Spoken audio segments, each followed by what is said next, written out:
खुलुमबाय आं राकेश रामसियारि नोंथांमोनखौ बर'सा देरहासार चेनेलनि जाना गासैखौबो आंनि साबस्क्राइबार भिउअर लोगो नोंथांमोनखौ गोदान बोसोर रंजालि बैसागु बोथोरनि गासैनिसिमबो आंनि गेदेरनिसिम खुलुमनाय उन्दैनिसिम अननाय जासिहरबाय देग्लाय बोसोराव नोंथांमोननि गासैनिसिमबो साननाय हनाय गासैबो खुलुमबाय आं जुनालि दैमारि बर'सा देरहासार चेनेलनि गेजेरजों गिबियावनो आंनि गोसो गोरबोनिफ्राय अननाय आरो सिबिनायजों लोगोसे नोंथांमोन गासैनिसिमबो गोदान बोसोर रंजालि बैसागु बोथोरनि गाहाम हामलायनायखौ जासिहरग्रोबाय।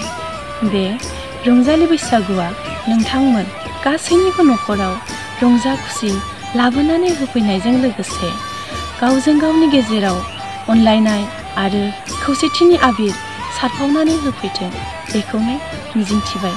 लोगोसे बर'सा देरहासार चेनेलखौ लाइक खालाम, शेयार खालाम आरो साबस्क्राइब खालामनो दाबाव। गोजोन्थों। खुलुमबाय आं कामेस्वर बर' आं गिबियावनो आंनि बे बर'सा देरहासार चेनेलनि जोहै नोंथांमोननो गासैनोबो फैगौ बैसागुनि अननाय मोजां मोननाय आं जासिहरबाय। आसा खालामो नैबे बैसागुआव बा गोदान बोसोराव नोंथांजों लोगोसेनो नोंथांनि न'खरावबो मोजां मोनसे बारहावा बारबोथों। नोंथांनि देहा मोदोम सोलेर गासिबो मोजां थाथों। बायदि बिथिङाव खामानिखौ मोजाङै मावनो हानाय जाथों, साननाय हनायफोरा जाथों। आं बेखौ गसाइनि सेराव आरज गाबबाय। आरो लोगोसेनो नोंथांमोना मिथिखागौ जों देग्लाय बैसागुखौ गाजा गोमजायै जों फालिनो मोननाय नङा। बेनि जाहोना जाबाय दिनै सारा बुहुमावनो कर'ना भाइरासआ जि साग्लोबनानै दङ, बेनि थाखाय लकडाउन जानानै दङ। बेखायनो जोङो फैबाय थानाय बैसागुखौ जों गाजा गोमजा फालिनो हायाब्लाबो इयुननि जा फैगोन बैसागुखौ जों जोबोद गाजा गोमजायै जेन फालिनो हायो आं बेखौ गसाइनि सेराव आरज गाबबाय। जोंनि जा दा भाइरास बेनिफ्राय बारग'नो थाखाय नोंथांमोना जोंनिखिनि जा दा गभर्नमेन्टआ मानिनो होनाय जाखिनि रुल बेखौ जेन मानियो। जेब्लाबो आखाइखौ सेनिटाइजार बा साबोनजों सुदो, खुगायाव मास्कखौ लागायदो, आरोबाव जिखिनि जोंनि ससियेल डिस्टेन्सिं बेखौ जों मेनटेन खालामनानै सोलिदो। आरो जोबनायाव नैबे बर'सा देरहासार चेनेलखौ नोंथांमोना साबस्क्राइब खालामाखैब्ला साबस्क्राइब खालामदो, लाइक खालामदो आरो शेयार खालामदो। खुलुमबाय आंनि मुङा पाम्पुलि गयारि बर' देरहासार चेनेलनि गेजेरजों बे गोदान बोसोराव आइ आफा बिदा फंबाय बिब' बिनानाव बयनिसिमबो आंनि गोसो गोरबोनिफ्राय गाहाम हामलायनाय जासिहरनाय थाबाय। जाहाथे जों बे बोसोराव आफा आनान गसाइनि अननायाव जों बयबो मोजाङै मोजां बारग'लांनो हाथों। खुलुमबाय आं देरहासार बर'सा देरहासार इउटुब चेनेलनिफ्राय गासै बर' रायजो राजा नोंथांमोननिसिम आंनि गोसो गोरबोनिफ्राय गोदान बोसोर रंजालि बैसागुनि गोजोन आरो गाहाम हामलायनायखौ बावहरबाय। थांनाय बोसोरनि बायदि देग्लायबो न'खरनि बाय बाहागि बयजोंबो अनलायनायनि गेजेरजों देग्लायनि गोदान बोसोरखौ गोजोनै बारहोलांनो हाथों। लोगोसेयैनो बर'सा देरहासार इउटुब चेनेलखौ लाइक शेयार आरो साबस्क्राइब खालामनो दाबाव।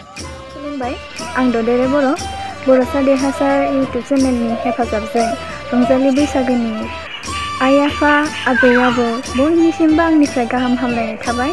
आसा खालामो नोंथांमोना रंजालि बैसागुखौ रंजा बाजा गाजा गोमजायै मोजाङै मोजां दैथायहरनो हागोन। लोगोसे बर'सा देरहासार इउटुब चेनेलखौ लाइक खालाम, शेयार खालाम आरो साबस्क्राइब खालामनो दाबाव। गोजोन्थों। खुलुमबाय आंनि मुङा मुस्रि अनसुला बसुमतारी बर'सा देरहासार इउटुब चेनेलनि जानानै गासै बर' रायजो राजानिसिम गोदान बोसोर रंजालि बैसागुनि आंनि गोसो गोरबोनिफ्राय गोजोन आरो गाहाम हामलायनायखौ बावहरबाय। आसा खालामो थांनाय बोसोरनि बादि देग्लायबो गाजा गोमजा रंजा बाजायै गोदान बोसोरखौ नोंथांमोना बारहरनो हागोन। लोगोसेनो बर'सा देरहासार इउटुब चेनेलखौ लाइक शेयार आरो साबस्क्राइब खालामनो दाबाव। गोजोन्थों। आंनि मुङा बिदां बर' बर'सा देरहासार चेनेलनि हेफाजाबजों देग्लायनि रंजालि बैसागु बोथोरनि अननाय आरो सिबिनायखौ आंनि गोसो गोरबोनिफ्राय बावहरग्रोनाय जाबाय। लोगोसे देग्लायनि बैसागुआव आसा खालामो नोंथांमोनहा जाहाथे देग्लायनि रंजालि बैसागु बोथोरखौ गाजा गोमजायै रंजा बाजायै आरो सुखु गोजोनै हगारहरनो हागोन। लोगोसे बर'सा देरहासार चेनेलखौ लाइक खालाम, शेयार खालाम आरो साबस्क्राइब खालामनो दाबाव। खुलुमबाय आंनि मुङा रिंसार मुसाहारि बर'सा देरहासार चेनेलनि जानानै आंनि गोसो गोरबोनिफ्राय रंजालि गोदान बोसोरखौ गाहाम हामलायनाय जासिहरबाय। लोगोसे बर'सा देरहासार चेनेलनि बयबो नायगिरि नोंथांमोनखौबो गाहाम हामलायनाय जासिहरबाय। गोजोन्थों। आंनि मुङा रैसुमै ब्रह्म बर'सा देरहासार इउटुब चेनेलनि गेजेरजों रंजालि बैसागुनि गासैनिसिमबो गाहाम हामलायनाय जासिहरनाय थाबाय आरो बर'सा देरहासार इउटुब चेनेलखौ जायफोर बिथांमोनहा लाइक खालामाखै साबस्क्राइब खालामाखै बिथांमोनखौ लाइक आरो साबस्क्राइब खालामनो थाखाय गुरैयै खावलायनाय जाबाय। खुलुमबाय, आंनि मुङा कल्पना बर'। बर'सा देरहासार चेनेलनि हेफाजाबजों देग्लायनि बैसागु बोथोरनि अननाय आरो सिबिनायखौ आंनि गोसो गोरबोनिफ्राय बावहरग्रोनाय जाबाय। लोगोसे देग्लायनि बैसागु बोथोराव आसा खालामो नोंथांमोना देग्लायनि बैसागु बोथोरखौ गाजा गोमजायै रंजा बाजायै हगारहरनो हागोन। लोगोसे बड'सा देरहासार चेनेलखौ लाइक खालाम, शेयार खालाम, लोगोसे साबस्क्राइब खालामनो दाबाव। गोजोन्थों।